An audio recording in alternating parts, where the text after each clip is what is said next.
அதானி நிறுவனத்தில் முதலீடு செய்த எல்ஐசி 5000 கோடி இதுவரைக்கும் இல்லாத அளவுக்கு முதலீடு செய்திருக்கிறது. ராகுல் காந்தி பரபரப்பாக கேள்வி கேட்டிருக்கிறாரு. பொதுமக்கள் பிரீமியம் கட்டுறாங்க, பொதுமக்களுடைய பாலிசி, பொதுமக்களுடைய பணம், பொதுமக்களுடைய பிரீமியம், ஆனா பலன் கிடைப்பதோ அதானிக்கா அப்படின்னு பரபரப்பாக கேள்வி கேட்டிருக்கிறாரு. அது மட்டுமல்ல, மத்திய பிரதேசத்திற்கு ஒரு விசிட் அடித்திருக்கிறார். எதற்காக அப்படின்னு பார்த்தீங்கன்னா, காங்கிரஸ் கட்சிக்கு உள்ள இருக்கக்கூடிய துரோகிகளை நீக்குவதற்கான திட்டத்தை ரெடி பண்ணியிருக்கிறேன். போன மாதம் குஜராத்துக்கு சென்று அதே ஸ்டேட்மெண்ட் கொடுத்தாரு. இப்போ மத்திய பிரதேசத்துக்கும் செல்கிறார். நான் களை எடுக்க போறேன் அப்படின்னு சூசகமாக சொல்லி இருக்கிறாரு. ஸோ இதை பற்றி ஒரு விரிவான செய்தியை தான் இந்த வீடியோல நம்ம பார்க்க போறோம். ஓபாசே நண்பர்களுக்கு வணக்கம். வீடியோக்குள்ள போறதுக்கு முன்னாடி சேனலை மறக்காம சப்ஸ்கிரைப் பண்ணிருங்க. இந்த வீடியோவை மறக்காம லைக் பண்ணிட்டு உங்கள் கருத்துக்களை மறக்காம கமெண்ட் செக்ஷன்லையும் பதிவிட்டுருங்க. வீடியோவை ஃபுல்லாவும் பார்த்துருங்க. ராகுல் காந்தி அவர்கள் எதிர்க்கட்சி தலைவராக ரொம்ப சிறப்பாகவே செயல்பட்டுக்கிட்டு வராரு. மோடியோ அமித்ஷாவோ பாகிஸ்தான் ராணுவத்தினால இந்திய எல்லை பகுதியில் இருக்கக்கூடிய பூஞ்ச் பகுதியில் இருக்கக்கூடிய மக்கள் பாதிக்கப்பட்டப்ப முதல் ஆளாக சென்று ராகுல் காந்தி அவர்களை சந்தித்து அவர்களுக்கு ஆறுதல் கூறினாரு. அதே மாதிரி தான் மணிப்பூருக்கும் சென்று ஆறுதல் கூறினார். இதுவரைக்கும் மோடி அவர்கள் மணிப்பூருக்கும் செல்லல, பூஞ்ச் மாவட்டத்துக்கும் செல்லல அப்படிங்கிறத பார்க்கிறோம். ஸோ தொடர்ந்து இந்தியாவில் அதானிக்கும் மோடி அரசாங்கத்துக்கும் இடையே இருக்கக்கூடிய அந்த கள்ள உறவை தொடர்ந்து எக்ஸ்போஸ் பண்ணிக்கிட்டு இருக்கிறது ராகுல் காந்தி அவர்கள் தான். பல விவகாரங்களில் ராகுல் காந்தி அவர்கள் அதானி மீது குற்றச்சாட்டுகளை வச்சுக்கிட்டு வந்தார். ஏன் அதானி மீது குற்றச்சாட்டு வைத்த காரணத்திற்காகவே அவருடைய எம்பி பதவியையும் இடையில கோர்ட் மூலமாக இந்த பாஜக காரர்கள் பறித்தார்கள் அப்படிங்கிறதையும் பார்க்குறோம். அப்புறம் சட்ட போராட்டம் நடத்தி மீண்டும் எம்பி பதவியை பெற்று வந்தார். திரும்ப பல்வேறு விவகாரங்களில் மோடி அரசாங்கம் அதானிக்கும் அதானி நிறுவனங்களுக்கும் சலுகைகள் கொடுத்துக்கிட்டு வருது. பொதுமக்களுடைய பணத்தை அரசு திட்டங்கள் மூலமாக அதானி நிறுவனம் கொள்ளையடிப்பதற்கு வழிவகுத்து கொடுக்குறாங்க அப்படிங்கிற குற்றச்சாட்டையும் ராகுல் காந்தி அவர்கள் தொடர்ந்து முன்வைச்சுக்கிட்டு வராரு. மோடி அவர்கள் குஜராத்தில் சீஃப் மினிஸ்டராக இருந்த காலகட்டத்திலிருந்து அவர் பிரதமராக போட்டியிட்டு தேர்ந்தெடுக்கப்பட்ட பின் அதானி விமானத்தில் குஜராத்திலிருந்து டெல்லி வந்த கதையிலிருந்து பல்வேறு விவகாரங்களை நாட்டு மக்களுக்கு தொடர்ந்து ராகுல் காந்தி அவர்கள் எக்ஸ்போஸ் பண்ணிக்கிட்டு வராரு. அந்த வகையில் இன்றைக்கு ஒரு முக்கியமான விவகாரத்தையும் ராகுல் காந்தி கேள்வியாக தன்னுடைய எக்ஸ் வலைதளத்தில் கேட்டிருக்கிறாங்க.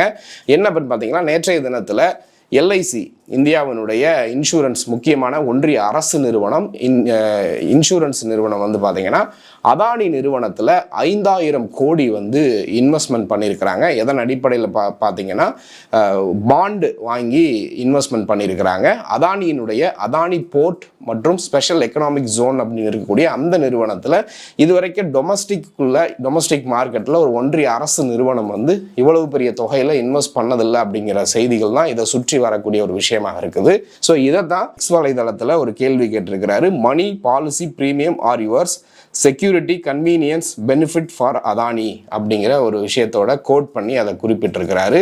ஸோ இதில் பார்த்தீங்கன்னா நான் டிபெண்டபிள் டிபெண்டிச்சர் அப்படிங்கிற ஒரு அடிப்படையில் இவர்கள் எல்ஐசி நிறுவனம் 7.7% வட்டியோட அதானி நிறுவனத்துக்கு பாண்டில் இன்வெஸ்ட்மெண்ட் பண்ணியிருக்கிறாங்க. கிட்டத்தட்ட ஒரு 10 வருஷத்துக்கு மேலாக இந்த இது நீடிக்கும் அப்படின்னு சொல்லப்படுது. ஸோ இது மாதிரி தொடர்ந்து அதானி நிறுவனங்களில் ஒன்றிய அரசு நிறுவனங்கள் முதலீடு செய்வது வாடிக்கையாக வருது அப்படின்னு சொல்லப்படுது. ஸோ அதானி நிறுவனங்களுக்கு இது மட்டும் இல்லை, பல விஷயங்கள் சலுகைகளும் கொடுக்கப்படுது. ஏன் ஏர்போர்ட்டாக இருக்கட்டும், போர்ட்டாக இருக்கட்டும், இந்தியா முழுக்க இப்போ இருக்கக்கூடிய பல்வேறு முக்கியமான விமான நிலையங்கள் அதானி நிறுவனத்துக்கிட்ட தான் கொடுத்துருக்குறாங்க. அதே மாதிரி துறைமுகங்கள், முக்கியமான துறைமுகங்களும் அதானி நிறுவனத்துக்கு தான் கொடுக்கப்பட்டிருக்கிறாங்க. ஸோ இப்போ இதில் ஒரு கேள்வி வருது. இப்போ காங்கிரஸ் ஆட்சி காலத்தில் இந்த மாதிரி பிரைவேட் பிளேயர்ஸ்க்கெலாம் துறைமுகங்களோ இல்லை விமான நிலையங்களோ கொடுக்கலையா காங்கிரஸ் ஆட்சி காலத்தில் அப்படின்னு பார்த்தீங்கன்னா, அன்றைக்கு பரவலான போட்டி இருக்கும். யார் வேணால் அந்த காம்படிஷனில் கலந்துக்கலாம், ஏலத்தில் கலந்துக்கலாம், யார் வேணால் அந்த பிட்டை வின் பண்ணலாம். ஆனால் இன்றைக்கு பார்த்தீங்கன்னா அதானி மட்டும்தான் அந்த பிட்டிங்லேயே போக முடியும். வேறு யாருமே இருக்காங்களா இல்லையா அப்படின்னு தெரிகிற அளவுக்கு இதில் அதானி நிறுவனத்துக்கு இந்த ஒன்றிய பாஜக அரசு சலுகைகள் கொடுக்குறாங்க. இது வரைக்கும் பார்த்தீங்கன்னா அதானி அம்பானி இந்த 2 பிளேயரை தாண்டி இந்தியா முழுக்க வேற எந்த தொழிலதிபர்களுமே இல்லாத மாதிரியான ஒரு சூழ்நிலை இன்னைக்கு உருவாகி இருக்கிறது. மிகப்பெரிய ஒரு மொனாப்பொலியை கிரியேட் பண்ணியிருக்கிறாங்க. முக்கியமான அனைத்து துறைகளிலும் அதானியும் அம்பானியும் தான் கோலோச்சி இருக்கிற மாதிரி இந்த மோடி அரசாங்கம் வந்து உருவாக்கி இருக்கிறது. இதை தான் கிரானிக் கேபிட்டலிசம் அப்படின்னு காங்கிரஸ் தொடர்ந்து குற்றச்சாட்டி வச்சுக்கிட்டு வராங்க. ஏற்கனவே பார்த்தீங்கன்னா இந்த மின் பகிர்வு விஷயமா இருக்கட்டும், அதானி நிறுவனம் வந்து இந்தோனேஷியா போன்ற நாடுகள் வந்து ஷெல் கம்பெனிகளை பயன்படுத்தி நிலக்கரிகளை அங்கே ஒரு விலைக்கு வாங்குறாங்க. அதை விட பல மடங்கு அதிகமாக இங்கே இந்தியாவில் வந்து விற்கிறாங்க. காரணம் கேட்டாங்கன்னா பல்வேறு கைகள் மாறி வருது அப்படின்னு சொல்கிறாங்க. ஆனால் அந்த இடையில இருக்கக்கூடிய புரோக்கர்ஸ் எல்லாம் யாருன்னு பார்த்தா அதானிக்கு சம்பந்தப்பட்ட நபர்கள் தான். ஸோ ஒட்டுமொத்தமாக பார்க்குறப்ப எல்லா வகையிலும் அதானி நிறுவனத்துக்கு தான் வந்து வருமானம் அதிகரிக்குதுன்றத குற்றச்சாட்டை தான் ராகுல் காந்தி அவர்கள் தொடர்ந்து முன் வச்சுட்டு வந்தாங்க. இதுல பல்வேறு விஷயங்கள்ல அதானி நிறுவனங்கள் மீது குற்றச்சாட்டுகள் வைத்தாலும் அதை விசாரிக்கக்கூடிய இடத்துல இருக்கிறது செபி, அமலாக்கத்துறை, வருமான வரித்துறை போன்ற நிறுவனங்கள் தான். ஆனால் அதுவும் பிஜேபி அரசு கட்டுப்பாட்டில் இருக்கு, மோடி அவர்களுடைய கட்டுப்பாட்டில் இருக்கிறப்ப அதை ஒரு வெளிப்படையான முழுமையான விசாரணை நடப்பதில்லை அப்படிங்கிற குற்றச்சாட்டையும் ராகுல் காந்தி அவர்கள் வச்சிருந்தாரு. பல இடங்களில் பல்வேறு குற்றச்சாட்டுகளை வச்சாரு. அந்த காலத்தில் பார்த்தீங்கன்னா ஒரு ராஜாவினுடைய உயிர் வந்து ஒரு கிளி இருக்கும், அந்த கிளி தூரத்தில் வச்சு அந்த கூண்டுக்குள்ளே அடைக்கப்பட்டிருக்கும் அப்படின்னு சொல்லி ஒரு கதையெல்லாம் சொல்லுவார். இப்போ மோடியை நேரடியாக நீங்கள் அட்டாக் பண்ணால் மோடிக்கு வலிக்காது, ஆனால் அதானியை அட்டாக் பண்ணால் உடனே மோடிக்கு வலிக்கும் அப்படிங்கிற பல குற்றச்சாட்டுகளை வச்சு முன் வச்சு ராகுல் காந்தி அவர்கள் பல காலகட்டங்களாக பேசியிருக்கிறாரு. ஸோ இந்த எல்ஐசி விவகாரத்தில் முக்கியமாக பார்க்கக்கூடியது, இது வந்து ஒரு அரசு நிறுவனம். சாதாரண ஏழை மக்கள் எல்ஐசியில் பிளான் எடுத்து ப்ரீமியம் கட்டி எடுத்துகிட்டு வர இந்த நேரத்தில் அவ்வளோ பெரிய தொகையை போய் ஒரு ப்ரைவேட் இன்ஸ்டிடியூஷனில் அரசு நிறுவனம் வந்து இன்வெஸ்ட் பண்ணால் அந்த ப்ரைவேட் இன்ஸ்டிடியூஷன் வந்து ஊற்றிக்கிச்சு அப்படின்னா அந்த பணமெல்லாம் என்ன ஆகும் அப்படிங்கிற ஒரு முக்கியமான கேள்வியும் இருக்குது. இன்னொன்று பார்த்தீங்கன்னா அதானி நிறுவனம் எப்பெல்லாம் சரியுதோ அவர்களை தூக்கி விடுறது எல்லாமே இந்த அரசு நிறுவனங்கள் தான். எஸ்பிஐ வந்து கணக்கு இல்லாமல் லோன் கொடுக்குறாங்க. அவங்க அதானி நிறுவனத்துடைய மதிப்பு 100 லட்சம் கோடினா 150 லட்சம் கோடி வரைக்கும் அவருக்கு கடன் இருக்குது. அப்படி இருக்கிறப்ப அவருக்கு எப்படி லோன் கொடுக்குறாங்க அப்படிங்கிற பல கேள்விகளும் இதுக்குள்ளே இருக்குது. ஆனால் அதானி நிறுவனங்களுக்காகவே இந்த ஒன்றிய பாஜக அரசு பல விதிகளையும் திருத்தி இருக்கிறாங்க. வெளிநாடுகளிலிருந்து இந்தியாவுக்குள்ள நிறுவனங்களில் இன்வெஸ்ட்மெண்ட் பண்ணக்கூடிய விதிகளையும் திருத்தி இருக்கிறாங்க.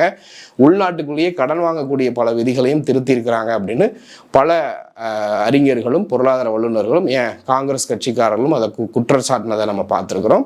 ஸோ இந்த வகையில் ராகுல் காந்தி இது ஒரு முக்கியமான கிளைமாக பண்ணியிருக்கிறாரு. பட் இருந்தாலும் இந்த மோடி அரசாங்கம் இதெல்லாம் செவிசாய்க்குமா அப்படிங்கிறது ஒரு கேள்விக்குரிய விஷயம்தான். ஸோ அடுத்த விஷயம் பார்த்தீங்கன்னா குஜராத்தை தொடர்ந்து இப்போ மத்திய பிரதேசத்திற்கு ராகுல் காந்தி வந்து பயணம் மேற்கொண்டிருக்கிறாரு.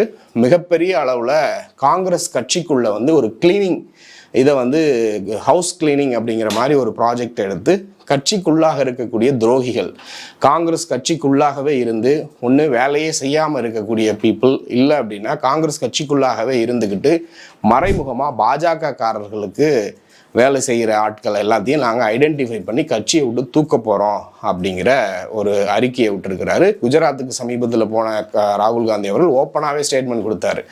துரோகிகளுக்கு காங்கிரஸ் கட்சியில் இடம் இல்லை, ஈவு இறக்கமே பார்க்காம நாங்கள் அவங்களெல்லாம் களை எடுக்க போகிறோம் அப்படின்னு அறிவிச்சிருந்தாரு. ஸோ கிட்டத்தட்ட ஒரு 50 மூத்த காங்கிரஸ் தலைவர்களை இந்த பர்டிகுலர் ப்ராஜெக்டுக்காக ஒதுக்கி இருக்கிறாங்க. ராஜஸ்தான்லேருந்து, மத்திய பிரதேசத்துலேருந்து, உத்தரப்பிரதேசத்துலேருந்து முக்கியமான காங்கிரஸ் தலைவர்களை செலக்ட் பண்ணி காங்கிரஸ் கட்சிக்கு பக்தியாகவும் உறுதுணையாகவும் விசுவாசமாகவும் இருக்கிறவங்கலாம் காங்கிரஸ் கட்சியில் இருந்தால் போதும், காங்கிரஸ்குள்ளேயே இருந்துட்டு வெளிக்கட்சிகளுக்கு வேலை பார்க்கக்கூடிய ஆட்கள் இருக்க வேணாம், அவங்கள ஐடென்டிஃபை பண்ணி அவங்கள தூக்கணும் அப்படின்னு உத்தரவிட்டிருப்பதாகவும் சொல்கிறாங்க. ஸோ அதன் அடிப்படையில் அந்த 50 நபர்கள் கொண்ட குழு குறிப்பாக எல்லா மாநிலங்களில் இருக்கக்கூடிய ஆக்டிவிட்டிஸ் எல்லாரையும், முக்கியமான தலைவர்களுடைய செயல்பாடுகள் எல்லாத்தையும் சீர்தூக்கி பார்ப்பாங்க. அவங்கள வந்து ஆராய்ச்சி பண்ணி பார்த்துட்டு அவர்களுடைய நடவடிக்கைகள் சரியில்லை, அவங்க வேலைப்பாடுகள் சரியாகலைன்னா கட்சியை விட்டு நீக்கிறதுக்கு தயங்கக்கூடாது அப்படிங்கிற ஒரு முடிவு எடுத்திருப்பதாக சொல்லப்படுகிறது. இது மட்டும் இல்லாமல் வட மாநிலங்களில் உத்தரப்பிரதேசம், மத்திய பிரதேசம் போன்ற மாநிலங்களில் கிராமங்களுக்கு சென்று வீடு வீடாக சென்று காங்கிரஸ் கட்சியினுடைய கொள்கைகளையும் இந்த ஒன்றிய பாஜக அரசினுடைய மக்கள் விரோத போக்கையும் மக்களுக்கு வந்து எளிதாக எடுத்து சொல்லக்கூடிய வகையில் இளைஞர்களை கண்டறிஞ்சு பல்வேறு குழுக்களையும் ராகுல் காந்தி நியமித்திருக்கிறார் அப்படிங்கிற ஒரு விஷயம் அதில் இருக்குது. ஸோ இது ஒரு முக்கியமான ஸ்டெப், கிளீனப் ப்ராசஸாக பார்க்க முடியுது. இந்தியா முழுக்க பார்த்தீங்கன்னா பல மாநிலங்களில் தொடர்ந்து கிட்டத்தட்ட ஒரு 11 வருஷமாக காங்கிரஸ் மிகப்பெரிய பின்னடைவை சந்திச்சுட்டு வருது. இந்த 2024 நாடாளுமன்ற தேர்தலெலாம் மிகப்பெரிய அளவுக்கு காங்கிரஸ் கட்சி வந்து வெற்றி பெற்று வந்திருக்குது இந்த ரீசன்ட் ஹிஸ்ட்ரியில். அதற்கு மிக முக்கியமான காரணம் ராகுல் காந்தியினுடைய பாரத் ஜோடோ யாத்திரை அப்படின்னே சொல்லலாம்.